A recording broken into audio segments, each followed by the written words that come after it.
Their COVID-19 surge began. The South Sioux City School District bans protests on school grounds, how some students are responding. And the House passes gun bills in the wake of multiple mass shootings. KCAU 9 News at 10 starts now. We are Siouxland proud. This is KCAU 9 News at 10. And thanks for joining us on a Friday evening. I'm Tim Seaman. And I'm Sophie Erber. Healthcare workers and families who lost loved ones to COVID-19 have endured some of the most difficult times over the past year. KCAU 9 reporter Mallory Smith shares their stories of how COVID-19 continues to affect them and other members of the Siouxland community. It's in our top story at 10. This year has been difficult for us all, whether it's figuring out how to log on to a Zoom call or applying for a new job after getting laid off. But today I spoke with people who have lost family members to COVID-19 who allowed me to see the past year through their eyes. I don't know that I'll ever get over the fact that I lost her during this pandemic. Cynthia Recanati lost her twin sister to COVID-19. She compared the tragic death to a few years back when she lost her mother to cancer and her dad to a heart attack. She says losing her twin was the hardest thing she's ever experienced. It's in your face every single day. It's all people talk about. You know, you go to a store and you see someone not wearing a mask and it automatically triggers you. Next week will mark the one-year anniversary of Unity Point Health St. Luke's first COVID-19 hospitalization, which was also when the hospital saw its first surge of patients. We are taking next week as a time of reflection. We're going to reflect on those patients that we lost, and we're also going to reflect on those patients that we were able to send home to their families. While many lost jobs and time seeing loved ones, one Siouxland mother says coronavirus also took something from her she can never get back, her son, LJ. I can't get my daily hugs. I can't go to his room door and see him sitting on his bed. I'm not able to go to any of his activities anymore. Nothing. We can't travel together. And both women tell us every day brings a new challenge. To have people think that this is, called a pandemic or this is a hoax is, it hurts every day. My sister has a 10-year-old son. And to think that he might grow up, people telling him that his mother didn't really die of COVID, makes me really upset. Both families urge Siouxlanders to still take the virus seriously because even as case numbers decline and more people are vaccinated, the virus is just as deadly. Reporting in the studio, Mallory Smith, KCAU 9 News. A coronavirus variant considered to be more contagious than others and less effective against the virus has been identified in Nebraska. Lancaster County health workers say that the South African variant was diagnosed in a young adult who recently traveled to another state. In all, 291 variant cases have been reported in Nebraska. The state's chief medical officer is asking people to get tested if they show symptoms and to make sure to get a vaccine as soon as possible. One of the 3 vaccine manufacturers now says that additional COVID vaccinations may be needed in order to keep the virus from further mutating. A likely scenario is that there will be likely a need for a third dose somewhere between 6 and 12 months, and then from there will be an annual revaccination. Pfizer's CEO says that a booster dose will likely depend on how the virus mutates and how quickly variants spread. Now, the current Pfizer vaccine is 91% effective against COVID-19 and 95% effective against severe illness for 6 months after the second dose is administered. Moderna's CEO, meanwhile, says that it is testing out a booster shot already and hopes to have it ready to roll out sometime this fall. The fear that new variants could slow our stop or progress against the virus is causing some new concern in Washington, D.C. Let me be deadly earnest with you. We aren't at the finish line. To prevent another surge, the Biden administration is allocating nearly $2 billion towards tracking, monitoring, and quickly detecting outbreaks of new strains. The CDC tonight says roughly half of all new cases in the U.S. involve new strains of the virus. The first round of funding will start going out in early May, according to officials, and then a second round will be distributed over the next few years. The Federal Emergency Management Agency says that it was inundated with calls after opening the hotline to its COVID-19 related funeral assistance program this week. The more than 1 million calls led to a technical issue on Monday. The agency now is saying that it's asking for patience and adds that there is no deadline for someone to apply.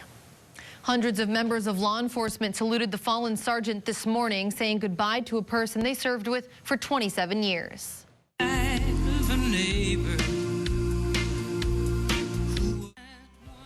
Several officers eulogized fallen Sergeant John Smith at the funeral service held at Independent Community High School. A private graveside service followed that public memorial service. If you'd like to see any of today's service, you'll find the full video posted on our website right now at SiouxlandProud.com or the KCAU 9 mobile news app. Just days after being told that they could face disciplinary action if they protested on school grounds, South Sioux City students today staged a march just off of district property. And KCAU 9's Hannah Adamson attended that protest with more. Hannah? Tim and Sophie, it was just a week ago. 60 students marched out of their classes here at South Sioux City High School to protest what they call issues with sexism and racism in the classroom. Just days later, the superintendent banned all protests on school grounds. But that wasn't stopping a certain group of students anytime soon. Specifically for the protest. Student Stephanie Anuno says she was one of at least 5 students suspended after last week's walkout. Administrators say students who were suspended were punished according to student conduct code.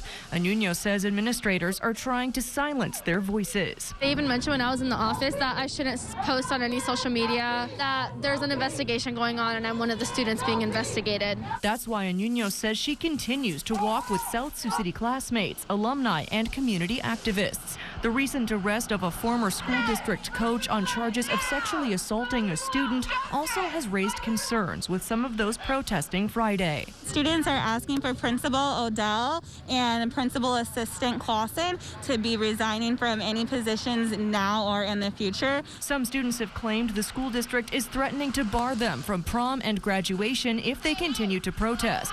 I asked District Representative Lance Swanson if that was true. He said it is not, and that the standard message to students concerning requirements to attend those school activities is being twisted to fit a narrative. He also says the administration is creating a list of student grievances to address. We have a right to express our voices, and if we would have been listened to the first time, this wouldn't have happened. Roughly 36 people attended Friday's protest. In South Sioux City, Hannah Adamson, KCAU 9 News. Thanks, Hannah. And as we can see from that video behind her, not much sun out today. Gray. Yep, into the evening hours, really. Very gray and chilly out there tonight, Scott. Yes, another great day outside, Tim and Sophie, and it looks like tomorrow is going to follow suit. But as we get into Sunday, we'll have some sunshine return, and that should brighten things up quite a bit. Here's the view outside now from the Ho-Chunk Center camera set up in downtown Sioux City. And we have cloudy skies overhead. The anticipation of seeing a few sprinkles and light rain showers through the overnight period, but it remains dry at the moment, at least in Sioux City. Our temperature is 44 degrees with the wind from the northwest at 10 miles per hour. Pretty high relative humidity now. We have seen that continue to tick upward, 76% now, and the current dew point is at 37 degrees. Looking at temperatures, you can find that those are in the 40s for most of Siouxland, but it's already tumbled down to 39 degrees in O'Neill, Nebraska, 42 in Yankton. It is now 43 degrees in Lamar's and currently just a little warmer east of Interstate 29, with temperatures there in the middle to upper 40s, including 46 in Cherokee and 48 right now in Spencer. A look at wind speeds. They're from the northwest, and we have them sustained between 5 and 15 miles per hour. Currently at 10 in Sioux City, 9 in Orange City. The wind is stronger across parts of Nebraska and South Dakota, right now at 16 miles per hour in Yankton. Here's a check of our radar picture now, and you can see that we have some disorganized, very light rain showers that are happening at this moment. Some sprinkles attempting to come down, but again, haven't seen a whole lot quite yet in Sioux City, at least. Most of the rain at this point is currently falling right at the intersection of I-29 and I-80 to our south, so around the Omaha Metro there, as you can see indicated by some of the darker greens and a few yellows on your screen. So again, that's where most of the precipitation is coming down at this moment. Going to the Stormcast, the reason that we have this continuing to spin up is an area of low pressure which is based to our south. And again, we do expect to see some showers spread across the area later on tonight. leading into the early morning hours of Saturday. Still a couple of stray sprinkles and showers as we continue into the morning here Saturday, but by around midday, it looks like the rain chance will start to expire. And we should have the clouds start to clear out from north to south later tomorrow afternoon. Maybe a glimmer of sunshine late in the day on Saturday. Plentiful sunshine, though, on Sunday, but it won't stick around for too long. As you can see that a cold front is going to begin to sag in from the north. That is likely to spill out a couple of additional rain showers and perhaps drop a couple of snowflakes as we head into Monday morning, during which time temperatures will be hovering right around the freezing mark. So not impossible that we do see a couple of snowflakes on Monday morning. But again, that is likely to melt off very quickly and not be of any significant hazard as far as travel goes. Looking at our rain forecast now, minimal amounts of accumulation, 1/10 of an inch or less is basically the name of the game here. 1/1300ths of an inch in Yankton, 800ths in Sioux City, and hardly anything across northwest Iowa. Just a little bit more as you approach Des Moines, with perhaps 800ths of an inch in Audubon. So again, some very light stuff, just some sprinkles and light showers persisting from tonight through tomorrow morning. A light rain chance, a low temperature of 38 degrees, so it will be cool tonight. And tomorrow, pretty similar weather to what we experienced today, just a smidge warmer, as it looks like we'll be able to at least get into the 50s in Sioux City. Today's high temperature was only 48.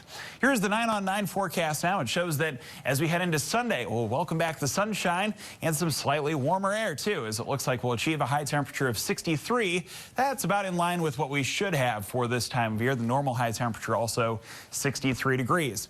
Again, that cold front arrives late Sunday night, leading into Monday, and it looks like that will deliver some rain showers and perhaps a snowflake or two. It'll be windy and colder with a high of just 46. Continuing through next week, it looks like we'll have things gradually improve with temperatures on the rise. 56 on Wednesday, 62 Thursday, and a partly cloudy sky, 60 degrees next Friday, and some more sunshine once again next weekend, with high temperatures staying a little cool in the mid to upper 50s. A wonderful sunset captured in Sioux City on Sunday night. Thanks to Lynette for passing that one along. I love the great colors on the horizon there, very vibrant yellow, and some clouds indicated there as well. So if you have a nice picture that you want to share with Siouxland, just go to our website, scroll down on the weather tab to send us your photos. Tim and Sophie? All right, thanks a lot, Scott. Pretty shot there. Well, several former Sioux City Musketeer players are helping to make a long-running charity event successful despite changes required by COVID-19. This year's Face Off for Charity event is happening online instead of on ice. For the past 23 years, proceeds from the dinner and auction have gone to support children served by Boys and Girls Home and Family Services. Now, organizers know COVID has changed a lot of things, but they say they hope supporters will go to the website that's on your screen right now and make a bid on auction items from former players, as well as dinners and staycation packages. We know that we still have tremendous support in this community, and we know the importance of that support. So this year, because of COVID, it's more important than ever that we have the support of our community. It's hard to put into words. It's important to give back, and like when you see the end product, it makes everything worth it. You see people from the Boys and Girls Home get up and speak about how much it means to them. It makes you feel good too. That online auction continues through this Sunday, so if you want additional help logging on, just look for this story on our website. That's, of course, SiouxlandProud.com. More than 4 months after rioters stormed the Capitol building in Washington, the first man charged has entered a plea. What his guilty plea means for others charged in that January 6th insurrection coming up. But first, the most recent mass shooting that left 8 people dead has reignited the gun control debate on Capitol Hill. What's ahead for gun laws in the U.S. next? You're watching KCAU 9 News with Tim Seaman, Sophie Erber, Chief Meteorologist Scott Larson, and Sports Director Jake Jones. This is KCAU 9 News at 10. 8 people were killed and 5 wounded. Investigators say it was a teenager that carried out the latest killing spree. The shooter has been identified as 19-year-old Brandon Scott Hull, who was a former employee at that FedEx facility. Witnesses say the shooting started in the parking lot there, and the deadly attack continued as Hull moved inside. It ended, according to police, with the gunman taking his own life. What we are left with this morning is grief. Grief for the families of those killed, grief for the employees who have lost their coworkers. Investigators say it is too early to speculate a motive. Officials have released the names of the 8 victims, though, who do range in age from 19 to 74.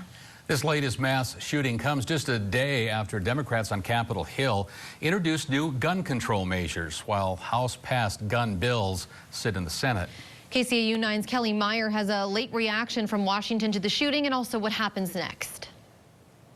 There is no question that this violence must end. Washington is reacting to the latest mass shooting that left 8 people dead and several more injured in Indiana. The shooting comes just a week after the White House issued executive orders on gun control to curb gun violence across the country. It left me feeling like we can do this. Fred Guttenberg was in the Rose Garden that day because he lost his daughter Jamie in the Parkland school shooting 3 years ago. His daughter, Jamie, was a freshman. While Guttenberg says the president's move is a step in the right direction, Congress needs to make a more permanent fix. We've got to do this. This is the year to break through this wall. This memorial was set up here on the National Mall to remember the victims of gun violence and encourage lawmakers on Capitol Hill to enact comprehensive gun reform measures. 14 years after the shooting at Virginia Tech, Democrat Senator Mark Warner says there's been little movement on the issue. That we can't come to at least common agreement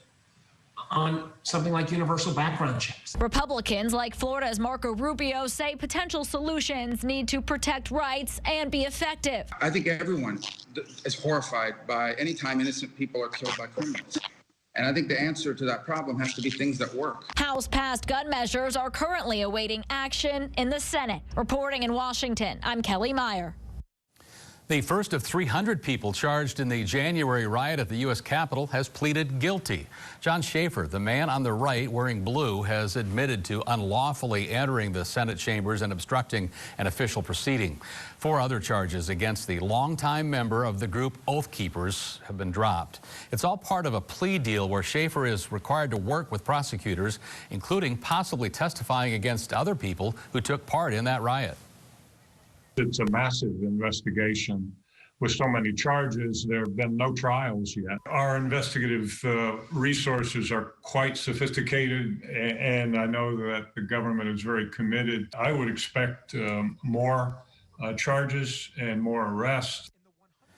At least 3 Iowans face charges as part of the riots, including Doug Jensen. He was seen on camera chasing a Capitol police officer up a flight of stairs. Last month, BuzzFeed News reported that Jensen was also in talks with prosecutors about a potential plea deal. For now, though, he remains in custody and is set to be back in court for another status conference coming up on May the 6th. Switching gears just a bit, KCAU 9 sports anchor Jacob Russo is here. I bet Jacob could give us a weather report, too, because I think you were outside tonight, right? Yeah, it was very cold out there at the Sioux City Relays, very windy, and I'll have more highlights from the Oval still to come after the break. Tons of stuff on the way. Stick around.